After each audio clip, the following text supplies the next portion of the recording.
Thank you, Ashley. Thank you, Wayne, for the music and the entertainment. We're going to start things off now officially. I would like to say the speakers here today have been encouraged to do something a little bit different.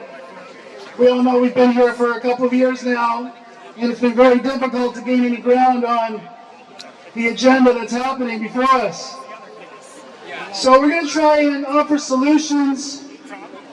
We're going to try and encourage everybody to take action. So you're not going to hear a bunch of stats and how corrupt our government is today. We're going to hear about ideas to get us back to normal. So we have a little change up in the schedule here. Who's going to go up first? Okay, I'm going to call up on Dano first, because I don't have the official lineup. And he's going to talk about all the action that his group has been doing. Dan, thank you very much. Good afternoon, everybody. Hello. So I'm going to keep everything that I say today pretty brief, but very, very action-oriented. The first concept that I want to suggest to all of you is many of us have heard the term united non-compliance or something like that. What I would suggest is rather than united non-compliance, because that brings in a negative connotation right away. It's like voting, right? Like when's the last time that you voted for something you were for rather than voted for against someone, right? The idea is to put the right mentality and a positive mentality in there. So rather than a united non-compliance, I would suggest a united action in defense of the children. As we all know, yesterday, Pfizer was announced for the 5 to 11-year-olds. I know it's a somber note to start on, but it's one that we all have to take very seriously, because those children need us now more than ever to take action. It has been confirmed that there's already something like 2.9 million doses ordered for these children. We know that it is going into the schools. So one of the first actions that I would suggest to any of you is, if you have your children in the public school system, get them out. It is not a hard process to do, and not only can you create something that's healthier and better for the children, get your pods, get your groups together, homeschool, create something, because that's another concept. Don't hate the bad, love the good. When the going gets tough, the tough get creative. Create the reality you want to live in. But not only does exiting them protect the children, it also literally defunds that system. Every single child is $10,000 to $14,000 for that school. They feel it where it hurts. Protect the children, get them out. That's one action that you can do right off the bat. Another one that I would suggest is that, let's take this sign right here, right? Making demands of the government. Making demands, a good thing. But let me just illustrate something for you. If you go to a website called dnb.ca, that's Dun and Bradstreet, what you'll find if you type in Government of Canada, you will see Government of Canada incorporated in 1867. Government of Ontario, incorporated in 1791. City of Toronto, 1817. City of Burlington, 1855. Toronto Police Service, 1834.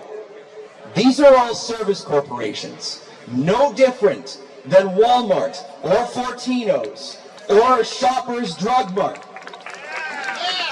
A corporation cannot make laws. They have duties and responsibilities. That's it. We are the ones who are in charge. Another action I would suggest to you is to exit these corporations. Get control of your birth certificate. Learn something called the Uniform Commercial Code, because when you have corporations, what do corporations do? They deal in contracts. Your driver's license, a contract. If you vote, you've just entered into a contract. If you know that they are murdering children and yet you pay your taxes, you've just funded crime. Really think about that. We know what's going on. The evidence is overwhelming. Randy Hillier did a great job. He demanded an investigation for this stuff. What's stopping every single one of you and me from demanding the same investigation? What's stopping us from writing that email? What's stopping us from going to the police and filing a police report, demanding an investigation, demanding arrests of these people? That's their duty. But in the words of Sir Robert Peel, the public are the police and the police are the public. The same duties and responsibilities that are incumbent upon them are incumbent upon us as well. Action is our duty. The difference between us and them is they took oaths to uphold that duty, and they are compensated to be able to perform the same duties and responsibilities that we have. They are compensated to be able to make it a full-time endeavor. But those are our duties too. So as we take action, we are doing our duty to demand that they do theirs.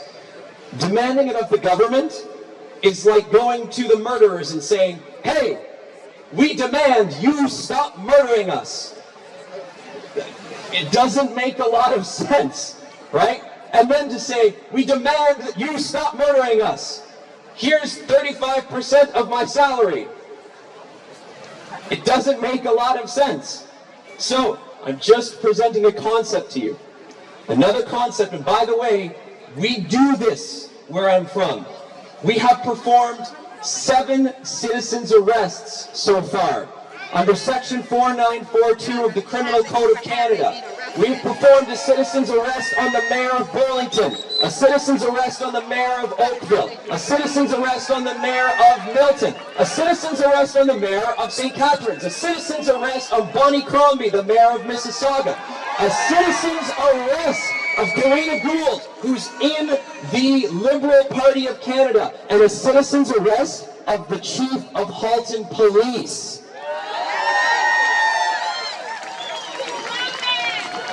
When you protest, you are giving authority to the people that have no authority. You are saying, stop doing this to me.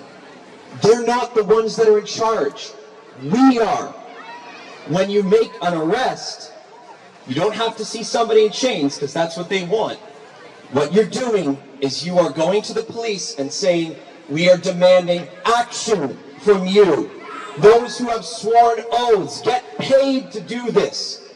Imagine this. If one arrest was made, just one, this whole thing would be done.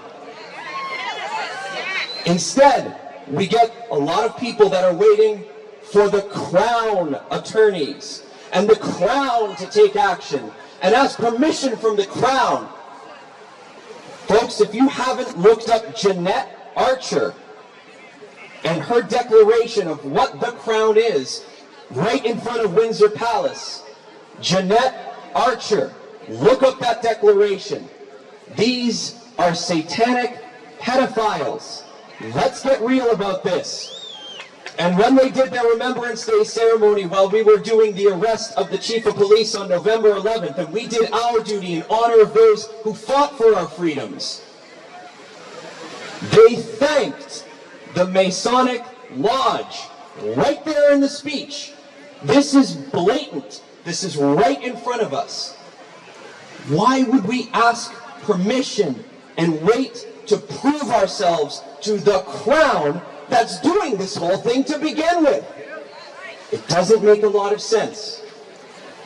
One of the things that we've put up on our website as well is a simple email, a demand to the RCMP and your local police to demand the arrests of the mayors, Doug Ford, accomplices, whomever, in defense of the children. The children don't have time to wait for the crown. Talk to a doctor who knows what's going on. The amount of stillbirths that are happening are unprecedented. Never seen this number before. The children don't have time to wait for the crown. We need an arrest. But to do that, we need to take action. If you want processes, if it resonates with you, because this is a freedom movement, I'm not here telling anybody what to do. It's got to be your free will and choice, regardless of whatever that is. Even if people want to take the injection, that's their free will and choice. If it resonates with you, if anything I say resonates with you, you can go to tngalliance.com, do the research, do the homework, read the material there, get an understanding of what's really going on, and if it resonates with you, take action. If this crowd right here, or the thousands of people that we've had before, all got together and performed a citizen's arrest, that's a little bit more powerful than if that same number of people just stood and said, "Stop doing this to me." Just a suggestion.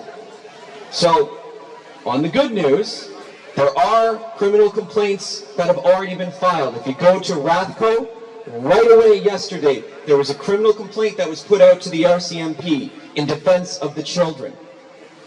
So, for every single one of you, all I'm recommending is take action.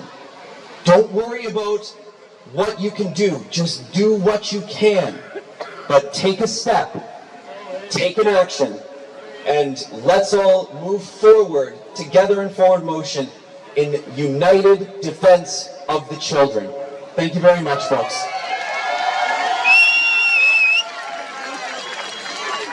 Hello, everybody.